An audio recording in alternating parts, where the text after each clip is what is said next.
Você se lembra da primeira vez que ouviu falar nos bilhetes dourados, da sensação de que o mundo inteiro estava vibrando com uma possibilidade mágica, de que em algum lugar do planeta havia uma fábrica de chocolates onde os sonhos eram reais e as crianças poderiam viver tudo o que nunca tinham ousado imaginar. Você se lembra desse sentimento, não é?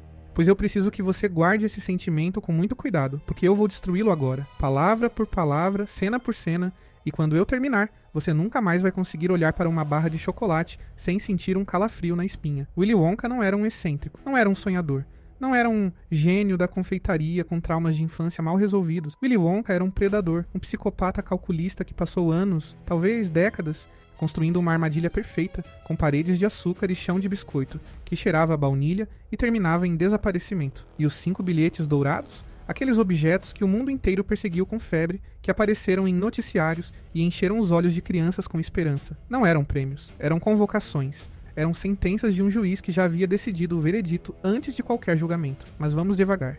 Porque a prova do que estou dizendo não está em teorias soltas, está nas cenas, está nos detalhes que o filme coloca na tela e espera que você ignore porque a música é bonita demais e o cenário colorido demais para que qualquer pessoa pare e pergunte: espera, o que está acontecendo de verdade aqui? Pense na estrutura, pense na lógica fria por trás de tudo. Uma fábrica de chocolates trancada há anos, sem funcionários humanos, sem visitas, sem qualquer contato com o mundo externo. Um homem que desapareceu da vida pública completamente e de repente decide abrir as portas para 5 crianças escolhidas, como por um sorteio, por acaso, pela sorte de encontrar um pedaço de papel dourado dentro de uma barra de chocolate. É isso que nos pediram para engolir. E nós engolimos, com gosto. Porque o teatro estava bem montado, os figurinos eram magníficos e a trilha sonora te convencia de que você estava assistindo a um conto de fadas. Você não estava.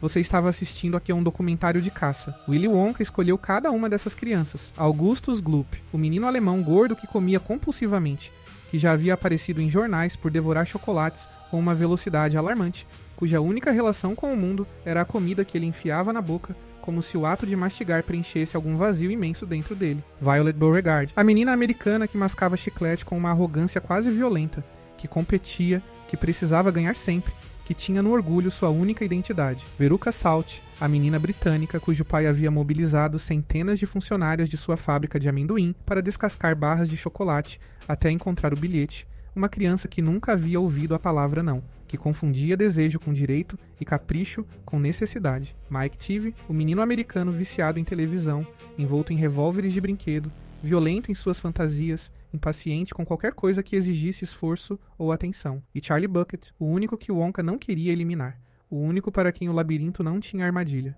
porque Charlie não era um alvo, Charlie era o prêmio. Charlie era a peça final do plano. E a diferença entre Charlie e os outros não era a bondade, não era a pureza de coração como o filme quer te fazer acreditar. A diferença era que Charlie era maleável.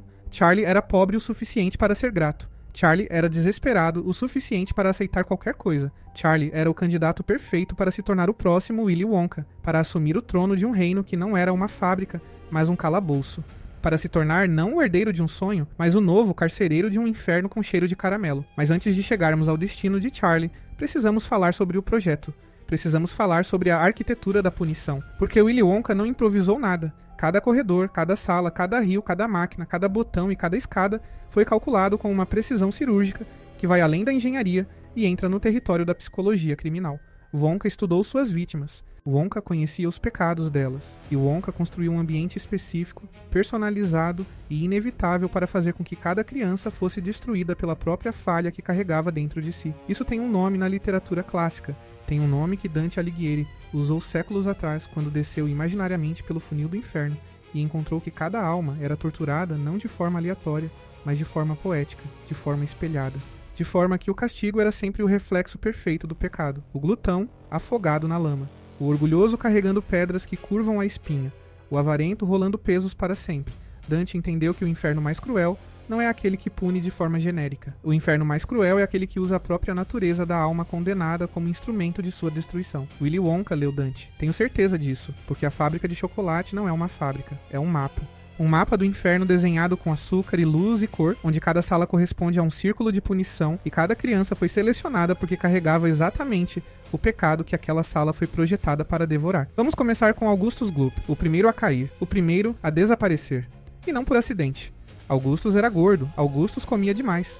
Augustus Gloop era uma alegoria ambulante da gula, o pecado capital que Dante coloca no terceiro círculo do inferno, onde as almas são forçadas a jazer na lama imunda sob uma chuva eterna de granizo e água pútrida, enquanto Cérbero, o cão de 3 cabeças, as lacera com suas garras. A punição da gula em Dante é a degradação do corpo. É o ser humano reduzido ao seu impulso mais animal, ao ato puro e sem pensamento de engolir. É a perda da dignidade na forma mais visceral possível. Wonka colocou Augustus diante de um rio de chocolate. Um rio, não uma tigela, não uma amostra.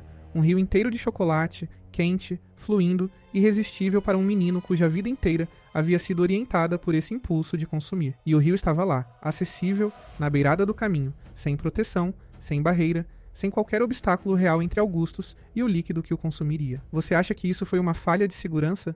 Você acha que Willy Wonka, um homem que construiu uma fábrica inteiramente operada por criaturas minúsculas, com uma eficiência sobrenatural, que projetou máquinas capazes de transformar chocolate em imagem de televisão, que criou balas de chicletes que reproduzem uma refeição completa. Você acha que esse homem esqueceu de colocar um corrimão na beira do rio? Não. Ele não esqueceu. Ele não colocou, porque a ausência de proteção era parte do projeto. O rio foi construído para ser irresistível e perigoso ao mesmo tempo. Uma combinação que só mata um tipo específico de pessoa. Aquela que não consegue resistir à tentação, mesmo quando a tentação está claramente em um lugar proibido. A gula de Augustus não era fraqueza física, era fraqueza moral. E Wonka a usou com a precisão de um cirurgião. Augustus se inclinou. Augustus caiu. Augustus foi sugado pelo cano, enquanto o guarda-chuva cor-de-rosa de Wonka desenhava uma moldura tranquila ao redor da cena. E a única reação do homem foi um ligeiro encolher de ombros, um comentário suave sobre o processo de filtragem e a expressão facial mais perturbadora que você vai ver em um filme infantil. A expressão de alguém que esperava exatamente aquilo e está apenas aguardando o próximo item da agenda ser executado. E então, o barco. Vou falar agora sobre o barco, e preciso que você me dê toda a sua atenção, porque este é o momento em que a máscara cai completamente, em que o véu da ficção rasgou, e o que aparece embaixo é tão frio, tão calculado, tão absolutamente monstruoso, que a maioria das pessoas passa por ele sem ver, porque não consegue acreditar que o filme estaria nos mostrando isso tão abertamente. Depois que Augustus desaparece pelo cano, Wonka conduz o grupo remanescente para o barco. Um barco de madeira escura, longo e estreito, que navega pelo rio de chocolate em direção ao próximo círculo. E o barco tem assentos exatos para o número de pessoas restantes no grupo. Deixa eu repetir isso mais devagar para que o peso disso afunde completamente. Augustus desapareceu. O grupo que entrou na fábrica tinha, contando crianças e acompanhantes, 10 pessoas mais Wonka. Depois de Augustus e sua mãe serem redirecionados, o grupo tem 8 pessoas mais Wonka. E o barco tem espaço para 8 pessoas mais Wonka. Exatamente. Sem sobras, sem assentos vazios, sem espaço para mais ninguém. Isso não é uma coincidência. Isso não é um detalhe que o filme colocou sem pensar. Isso é uma confissão. Isso é o roteiro, seja o livro de Roald Dahl ou a adaptação para o cinema, deixando escorregar pela superfície da história infantil a prova mais clara de que Willy Wonka sabia antecipadamente quantas pessoas chegariam ao barco. E a única maneira de saber quantas pessoas chegariam ao barco era saber que Augustus Gloop não chegaria. E a única maneira de saber que Augustus não chegaria era ter certeza de que a armadilha funcionaria. Porque a armadilha foi construída especificamente para ele. Wonka não estava com medo de perder um passageiro. Wonka estava executando um roteiro. Wonka era o diretor de um espetáculo, em que cada saída de cena havia sido ensaiada, cronometrada e confirmada antes das cortinas abrirem. E os Oompa Loompas, aquelas criaturas pequenas e estranhas com rostos pintados e canções na ponta da língua. Os Oompa Loompas não tinham canções prontas porque eram talentosos, tinham canções prontas porque sabiam com antecedência quem ia cair, onde e quando. Pense na estrutura de uma canção. Pense em quanto tempo leva para escrever uma letra, para compor uma melodia, para coreografar movimentos, para ensaiar uma apresentação. Isso não acontece em 30 segundos depois de um acidente. Isso leva dias, semanas. As canções dos Oompa Loompas não eram improvisações, eram memórias. Eram peças que haviam sido escritas, ensaiadas e arquivadas, esperando apenas o momento certo para serem executadas. O nome de Augustus Gloop estava naquela canção antes que Augustus Gloop pisasse na fábrica. O nome de Violet estava na canção de Violet. O nome de Veruca. O nome de Mike. Cada punição havia sido roteirizada com tanto cuidado quanto o próprio passeio. E se você ainda tem alguma dúvida sobre a premeditação, eu quero que você se lembre do tom de Wonka durante cada desastre. Não há sobressalto, não há horror, não há sequer surpresa performática, além de alguns O e A ditos com a cadência de um homem entediado, recitando um texto que decorou faz muito tempo. Wonka vê Augusto ser sugado pelo cano, e seus olhos têm a temperatura emocional de alguém assistindo a água ferver, porque para ele era literalmente isso, um processo que havia sido calculado e que estava se desenrolando conforme esperado. Violet Beauregard, o segundo círculo. Violet mascava chiclete porque precisava ganhar. Não precisava de gosto, não precisava de prazer, precisava do recorde. O chiclete era um troféu. O chiclete era a prova de que ela era a melhor. A mais resistente, a mais dedicada, a mais superior. Violet era soberba e orgulho encarnados numa menina americana com cabelo preso e uma arrogância tão densa que quase ocupava espaço físico no ambiente. O pai de Violet incentivava essa arrogância como se fosse virtude. O pai de Violet aplaudia a filha com o entusiasmo de um treinador que confunde crueldade competitiva com excelência de caráter. E o Wonka apresentou o chiclete de 3 refeições, um chiclete experimental. Um chiclete que o Wonka deixou claro que ainda não estava pronto, que havia um problema com a sobremesa, que ele não recomendava que ninguém o experimentasse. Uma proibição clara, um aviso direto. E Violet pegou o chiclete mesmo assim. Porque Violet não conseguia ouvir a palavra não quando havia uma competição implícita em jogo. Porque em algum nível profundo e retorcido da psicologia de Violet Beauregarde, mastigar o chiclete que o inventor havia dito para não mastigar era uma vitória. Era provar que ela era mais corajosa, mais ousada, mais especial do que qualquer outra pessoa no grupo. O orgulho de Violet a destruiu de dentro para fora. Literalmente. O chiclete a transformou. Cada fase foi descrita por Wonka com a neutralidade clínica de um médico, descrevendo os sintomas que conhece de cor. O nariz muda, a cor muda, o tamanho muda. Violet incha. Violet se torna irreconhecível. Violet para de ser Violet e se torna outra coisa. Uma coisa roxa, enorme e redonda que rolou pelo chão, enquanto os Umpa-Lumpas já estavam na posição, já com a melodia nos lábios, já coreografados, já executando a punição performática que havia sido preparada para esse momento específico. O horror biológico do que acontece com Violet é perturbador de uma forma que o tom colorido do filme tenta abafar, mas não consegue completamente. Ela está consciente, ela ainda está lá dentro. A Violet, que ria e mastigava e competia, ainda existe dentro daquela forma roxa e deformada, e ninguém, nem o pai, nem o Wonka, nem qualquer dos outros adultos no grupo, demonstra a reação que qualquer ser humano sentiria ao ver uma criança se transformar em algo que não é humano. E se você pergunta onde está o destino de Violet, onde ela foi depois que os Umpa-Lumpas a rolaram para fora da sala, o filme não responde. O livro original de Roald Dahl é mais honesto sobre isso. Mas mesmo na versão suavizada do cinema, você nunca vê Violet sair da fábrica como era antes. Você vê uma criança que entrou pela porta como ser humano e que a narrativa descartou como problema resolvido. Mas eu preciso pausar aqui um segundo, porque esta análise está chegando em um ponto muito pesado e você está seguindo comigo até agora com uma atenção que merece ser reconhecida. Se essa teoria está te perturbando, se você está olhando para esses filmes com outros olhos, eu quero te pedir uma coisa. Deixa o like aqui, inscreve no canal e nos comentários me conta qual das punições da fábrica você acha mais perturbadora. Porque nós ainda não chegamos nas mais sombrias. Acredite em mim. Veruca Salt, o terceiro círculo. Veruca é interessante de uma forma específica, porque ela é o único personagem cujo pecado não é dela. Ou pelo menos, não inteiramente. Veruca é ganância, é avareza, é o desejo insaciável de ter tudo sem merecer nada. Mas Veruca foi construída assim. O pai de Veruca comprou o bilhete dourado. O pai de Veruca mobilizou um exército industrial para encontrar o acesso ao paraíso que a filha desejava. O pai de Veruca ensinou a criança desde o nascimento que qualquer desejo era legítimo se você tinha dinheiro suficiente para realizá-lo. E então Veruca entrou na sala dos esquilos. Esquilos, não pássaros, como na adaptação mais antiga. Esquilos que testavam nozes, que as descascavam com uma precisão mecânica e as golpeavam para verificar se eram ocas ou sólidas. E Veruca queria um esquilo. Veruca exigia um esquilo. Veruca fez o que havia feito a vida inteira. Apontou para o objeto do desejo e esperou que o universo se reorganizasse ao redor do seu capricho. O esquilo avaliou Veruca, não com curiosidade, não com medo, mas com a fria objetividade de um mecanismo de controle de qualidade executando sua função. O esquilo bateu na cabeça de Veruca, e o som que ouviu foi oco, e então os outros esquilos se juntaram. E Veruca Salt foi classificada como noz podre e descartada, pela abertura no chão que levava para o lixo da fábrica, uma criança jogada literalmente no lixo, rolando por um escorregador de descarte que a colocaria junto com tudo mais que a fábrica havia considerado sem valor. E o pai de Veruca, tentando resgatar a filha, foi classificado da mesma forma e descartado junto. E Wonka estava ali, com aquela expressão vaga e distante, murmurando algo sobre incineração e se hoje era dia de incineração ou não. Pausa. Incineração. O lixo da fábrica vai para um incinerador. E Wonka não tem certeza se é dia de incineração, o que significa que ele sabe que pode ser, o que significa que ele estava disposto a deixar essa possibilidade em aberto, enquanto uma criança e um adulto rolavam por aquele tubo em direção a um destino que podia ser, ou não ser, letal. Essa incerteza não é descuido, essa incerteza é crueldade calculada. Wonka sabia que o fogo estava na equação e escolheu não eliminar esse elemento. Mike tive o quarto círculo. Mike é diferente. Mike não é uma criança de um único pecado transparente. Mike é uma criança de múltiplas falhas que se alimentam umas das outras. A preguiça que o mantinha sentado diante da televisão, passivo, consumindo violência fabricada sem nunca se mover, sem nunca criar, sem nunca participar ativamente do mundo. A ira que explode nele em momentos de frustração, a irritabilidade de uma criança que cresceu sem limites reais e que não consegue tolerar a resistência da realidade. E uma arrogância intelectual peculiar. Mike achava que sabia mais do que todo mundo, que entendia os mecanismos por trás das coisas, que a inteligência técnica era superior a qualquer outra forma de ser humano. Wonka apresentou a sala de televisão, uma sala onde chocolate poderia ser transmitido por ondas de televisão, desmaterializado, enviado pelo ar e rematerializado numa tela.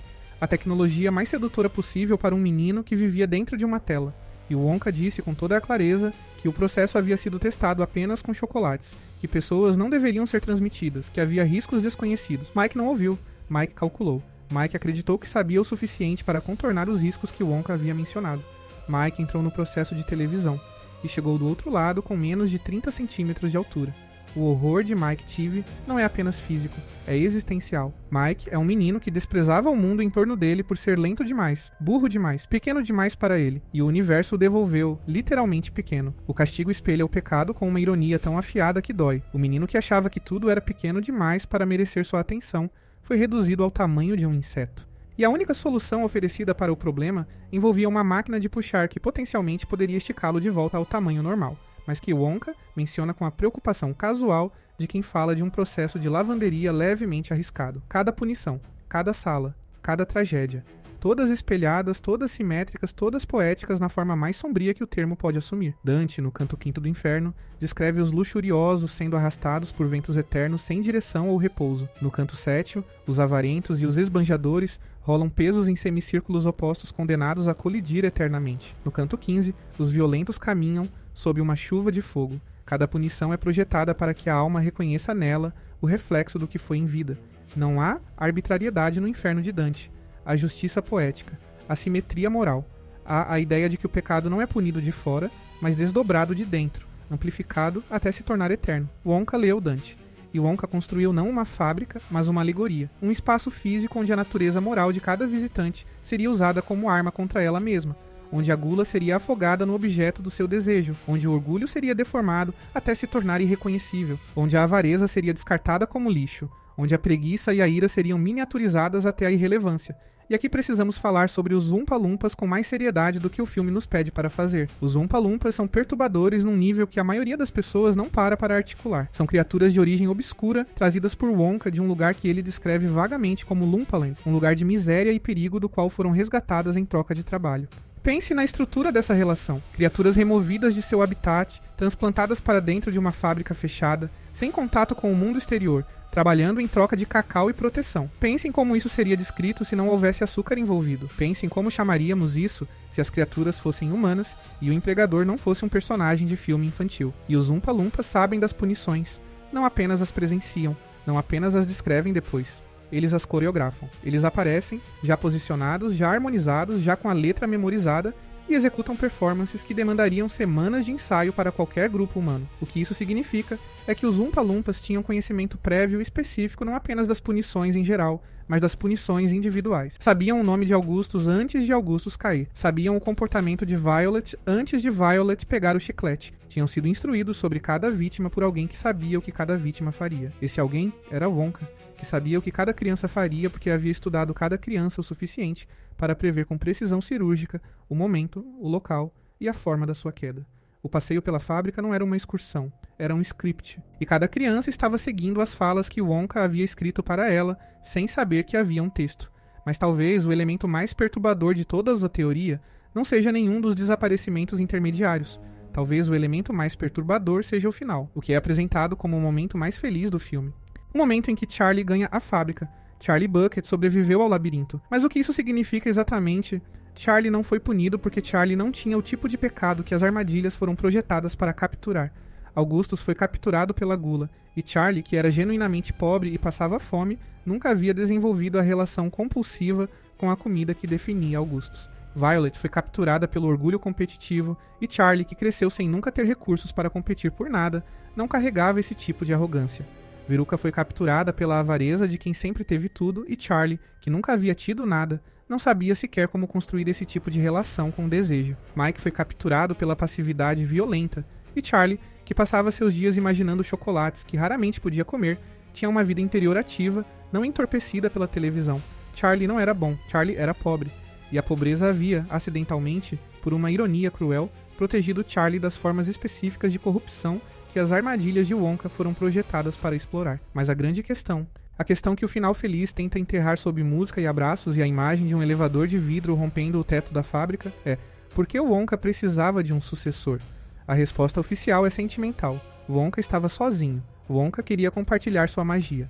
Wonka precisava de alguém para continuar seu legado. Vamos desmontar isso. Um homem que construiu uma prisão disfarçada de fábrica, que planejou o desaparecimento de 4 crianças com a precisão de um assassino em série, que mantém um exército de criaturas em condições que não resistiriam a qualquer análise ética, que testa produtos em seres sencientes sem consentimento. Esse homem tinha um ataque de solidão e decidiu adotar um herdeiro. Que tipo de sentimentalismo seria capaz de produzir essa conclusão? Wonka precisava de um sucessor porque a operação não podia parar. A fábrica precisava continuar funcionando. Os Umpa-Lumpas precisavam de um gestor. Os experimentos precisavam de supervisão. O sistema de seleção e punição que havia sido cuidadosamente construído ao longo de décadas precisava de alguém que entendesse sua lógica e pudesse perpetuá-la. E Charlie era perfeito para esse papel, não porque era bom demais para ser corrompido, mas porque era jovem o suficiente, impressionável o suficiente e desesperado o suficiente para ser moldado. Charlie havia crescido numa família que mal conseguia se alimentar, num quarto compartilhado com 4 avós idosos, numa condição de privação que o havia ensinado a valorizar qualquer generosidade de forma desproporcional. Charlie não tinha referências de opulência, não tinha meios de comparação, não tinha o cinismo necessário para questionar o presente que estava recebendo. O elevador de vidro não é uma ascensão ao paraíso, é o momento da compra. O momento em que a alma de Charlie foi adquirida. E Charlie aceitou. Charlie aceitou trazer a família inteira para dentro da fábrica. Charlie aceitou a proposta de assumir o negócio. Charlie aceitou o presente sem ler os termos e condições. Porque quando você cresceu sem nada, a primeira pessoa que te oferece tudo parece um salvador. E salvadores são perigosos de uma forma específica. Eles criam dívidas que nunca são articuladas, mas nunca se apagam. A família Bucket entrou na fábrica de chocolate de Willy Wonka e nunca mais saiu. O final do filme apresenta isso como um final feliz. Uma família unida dentro de um espaço mágico onde o amor é suficiente e os chocolates nunca acabam. Mas o que você vê quando remove o filtro dourado é uma família que foi transferida para dentro dos muros de uma operação, cuja natureza eles desconhecem completamente, que não tem mais contato com o mundo externo, que está agora sob a custódia de um homem que planejou o desaparecimento de 4 crianças naquela mesma semana. Charlie vai crescer dentro da fábrica. Charlie vai aprender os processos. Charlie vai conhecer os Umpa-Lumpas de nome, vai entender como as salas funcionam, vai gradualmente descobrir, se já não descobriu, que as armadilhas não foram acidentes. E o que Charlie fará com esse conhecimento? O que qualquer criança faria ao crescer dentro desse sistema e entender seu funcionamento? É a pergunta que o filme deliberadamente não faz, porque a resposta seria insuportável para o tipo de narrativa que ele quer ser. A resposta, se você seguir a lógica da teoria, é que Charlie vai perpetuar o sistema. Porque é isso que o trauma institucional faz. É isso que acontece quando você cresce dentro de uma estrutura de poder suficientemente total. Você aprende seus valores, você internaliza sua lógica, você eventualmente se torna um de seus operadores. Não necessariamente por maldade. Às vezes, simplesmente porque não conhece outro jeito de ser. Porque a fábrica se tornou o único mundo que existe. Porque Wonka foi a figura paterna mais presente e poderosa da sua vida formativa. E lá está, o ciclo completo. Wonka envelhece. Wonka passa o cetro. Charlie assume. Um dia, décadas no futuro, Charlie Bucket vai sentar em sua sala de invenções e vai projetar um novo conjunto de armadilhas. Vai estudar um novo grupo de crianças. Vai esconder bilhetes dourados dentro de barras de chocolate. E alguma criança do outro lado do mundo vai encontrar um desses bilhetes e vai gritar de alegria porque acreditará que ganhou a sorte de sua vida. E o ciclo vai recomeçar. Antes de continuar, me faz um favor rápido. Se essa análise está te deixando com um frio na barriga que você não consegue identificar exatamente, deixa o like, inscreve no canal e me conta nos comentários qual dos destinos dessas crianças você acha mais perturbador. Cada comentário que você deixa me ajuda a continuar produzindo esse tipo de conteúdo que vai direto para os lugares que a cultura popular prefere deixar no escuro. Mas eu não terminei ainda, porque há uma camada dessa teoria que é mais sutil e mais perturbadora do que qualquer uma das que já cobrimos. É a camada que tem a ver não com o que Wonka fez, mas com o que a história nos pede para sentir sobre o que Wonka fez. Roald Dahl escreveu a história original publicada em 1964. Dahl era um escritor que não tinha medo de colocar nas narrativas infantis elementos de crueldade, de injustiça e de violência que outros autores do gênero suavizavam ou eliminavam. Dahl acreditava que crianças eram mais resistentes do que os adultos supunham, que conseguiam processar o escuro da vida melhor do que lhes davam crédito, e que histórias que fingiam que o mundo era apenas seguro e justo faziam um desserviço real às crianças que precisariam um dia habitar o mundo real. O que significa que talvez a crueldade de Wonka não seja um erro de leitura. Talvez seja a leitura correta.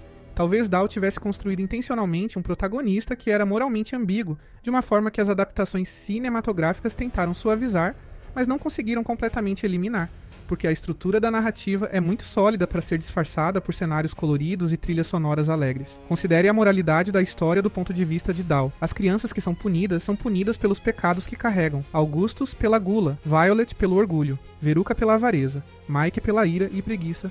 Há uma lógica moral subjacente que Dahl construiu conscientemente, derivada de uma tradição muito mais antiga de narrativas onde as consequências eram proporcionais às transgressões. A fábula moral clássica não é gentil. A fábula moral clássica pune. A fábula moral clássica usa o terror como veículo pedagógico. O que Wonka faz na fábrica é, numa leitura benevolente, a versão extrema de uma fábula moral.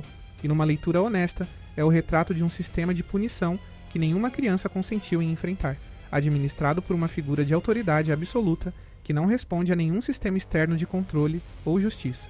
Porque esse é o detalhe que talvez seja mais perturbador de todos. Não há consequências para Wonka. Os pais das crianças que desaparecem dentro da fábrica não acionam as autoridades, ou se acionam, a história não se preocupa em nos contar. Nenhum investigador aparece na porta da fábrica com um mandado. Nenhum órgão de proteção à criança questiona o paradeiro de Augustus Gloop, que foi sugado por um cano e enviado a uma sala de filtragem a qual nenhuma câmera de segurança tem acesso. Wonka opera numa zona de impunidade absoluta, porque a magia do cenário convenceu não apenas as personagens dentro da história, mas o público fora dela, de que aquele espaço está de alguma forma acima das regras que governam o mundo real. E essa isenção de julgamento, essa impunidade performática construída com açúcar e música, é talvez a alegoria mais sombria de todas, porque sugere que poder suficientemente apresentado com encantamento suficiente pode convencer uma plateia inteira a assistir ao sofrimento de crianças sem sentir que tem a obrigação moral de questionar o que está vendo. Nós assistimos a 4 crianças desaparecerem dentro de uma fábrica administrada por um homem cuja sanidade mental é questionável na melhor hipótese e cujas motivações são abertamente sádicas quando você para de ouvir a música e começa a olhar para as evidências. E nós saímos do cinema com um sorriso, porque o elevador de vidro era bonito, porque Charlie era simpático, porque a trilha sonora nos disse que estava tudo bem. Não estava, não está, nunca esteve.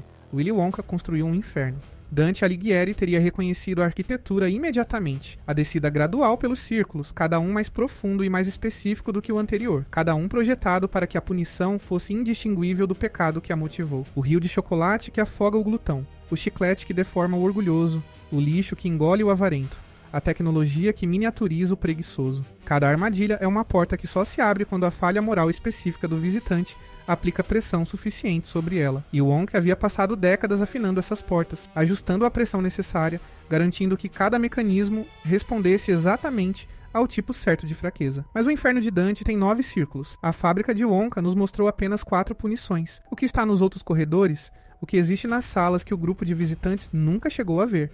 É uma pergunta que o livro de Dahl e as adaptações cinematográficas sabiamente não respondem, porque a resposta dependeria de que tipo de pecados Wonka ainda estava aguardando punir, e que tipo de crianças ainda não haviam sido convocadas. Os bilhetes dourados que foram encontrados foram 5, mas quem disse que havia apenas 5? Wonka fechou a fábrica para o mundo externo.